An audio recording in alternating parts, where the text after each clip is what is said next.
akkam jirtu kabajamtoota hordoftoota Dooktara Jaalal Dhugaa nagaa fi fayyaan bakkuma jirtanitti isiniif haa ta'u isiniin jedha.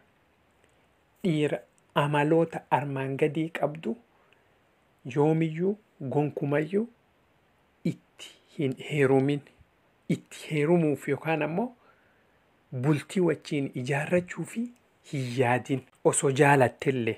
Amaloonni kunniin amaloota kam fa'aa? Wajjiin laallaa hanga dhumaatti na wajjiin akka turtan kabajaa guddaan isin gaafadha. Keessumattuu dhiirri dubartoonni yoomiyyuu itti heerumuu hin qabne, bultii wajjiin ijaarrachuu hin qabne, sagantaa isaanii wajjiin baafachuu hin qabne, tokkoffaan dhiira si shakku yookaan ammoo dhiira shakku, dhiira si shakku, dhiira shakkii baay'isu bultiif hin ta'u. Bultii maatii jiruu jaalalaa, jiruu fuudhaa fi heerumaa keessatti wal amantii walirraa qabaachuun, wal dhugoomfachuun, walii yaaduun, walii beekuun baay'ee barbaachisa. Shakkiin keessa galee jennaan manni sun socho'uu eegalaa jechuudha. Kanaafuu dhiirri akkasii dhiirri yeroo hunda waa shakku, dhiirri waan ati jetteen ija shakkiitiin ilaalu yoomiyyuu bu'aa waa takka siin qabuu jechuudha. Dhiira sin dhageeffanne, dhiira waan ati jetteen sin dhageeffanne, gonkumaa nama sin dhageeffanne wajjiin bultii ijaaruu deemuun rakkina guddaadha jechuudha. Kanaafuu dhiira sin dhageeffanne, dhiira waan ati jettuun gurra kennee fi xiyyeeffannootti kennee hin dhageeffanne yoomiyyuu isa fuudhuuf hin deemin. Wajjiin bultii ijaaruuf hin deemin. Kabiraa dhiira yeroo hunda beellama isaa, jecha isaa, waadaa isaa diigu, waadaa isaa balleessu. Sa'atii akkanatti argama jedhee sa'atii sunitti hin argamne wajjiin bultii ijaarrachuuf hin deemin. Maaliifin yoo wajjiin seentanii yeroo hunda heeyyama waadaa ofii ka cabsu taate deemee bultiin keessan sun tapha ala ta'uu danda'a jechuudha. Kanaafuu dhiira yeroo hunda waadaa ofii diigu wajjiin bultii ijaaruuf hin yaadin.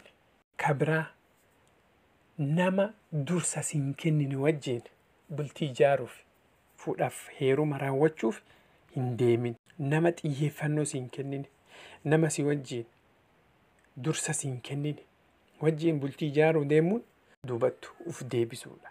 Nama yeroo hunda sababa baay'isu, dhiira yeroo hunda sababa baay'isu, jaalala keessatti an akkana rakkadhe, an akkana ta'e, an akkas ta'e jedhee bultii keessatti rakkina uumameef sababa kaa'u bultii ofii suniif hin yaadne wajjiin jaalala uumtee bultii ijaarrachuuf hin deemin. Sin fayyadu, sin baasu. Dhiira waan dabre qofa yaadu, dhiira fuulduraaf waan akkanaa goona jedhee sagantaa hin baafanne wajjiin bultii ijaarrachuuf hin deemin.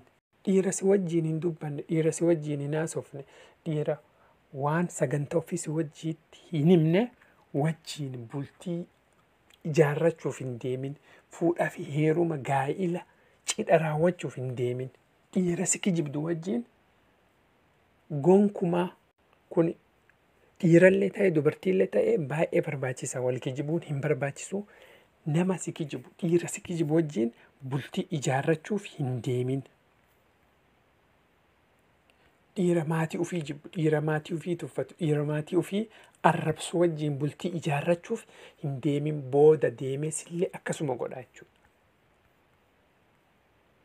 Dhiira suusii, dhiira araada garaa qabdu irraa osoo fagaattee baay'ee si fayyada. Jiruu keessaniif hin ta'u. Dhiira yaada fageessee yaaduu hin qabne, dhiira akka daa'imaatti yaadu wajjiin, dhiira yaada nama guddaa hin qabne, dhiira yaada bilchaataa hin qabne wajjiin bultii ijaarrachuuf hin deemin. Sin baasu.